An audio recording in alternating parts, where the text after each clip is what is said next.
Good evening, Miss Haggard. Carry on, girls.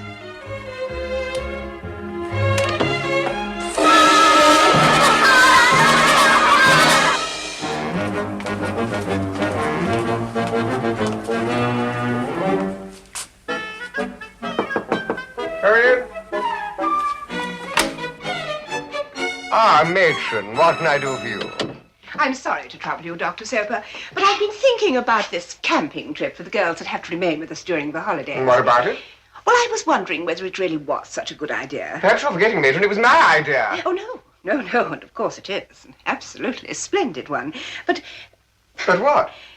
well, I was wondering whether perhaps they might find it a trifle Spartan. I mean, they're being such delicate and refined girls.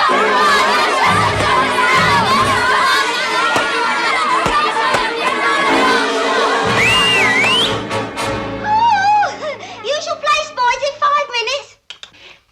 The point I'm really trying to make is that here I can keep full control over them. But outside, well, anything might happen. You seem to be forgetting, Miss Haggard. You're coming with us. Surely you and I together can keep suitable control. I was thinking about the girls. So am I. Oh. But don't you see, it raises the problem of sex. I assure you, matron, I wouldn't dream of bothering you in that way. And I meant with the girls. They're liable to come into contact with boys. Oh, yes, but I don't think that'll be a problem. It's been my experience that once young people sample the delights of country life and the wonders of nature, they just can't get enough of it. Exactly. I was thinking of the girls. So was I. Exactly.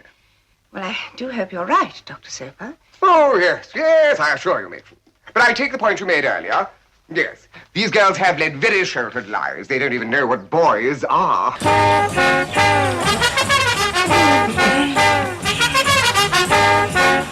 I suggest you give them a little talk on the subject. Oh, nothing too frightening. Just stick to the birds and the bees, with a possible reference to the behavior of monkeys.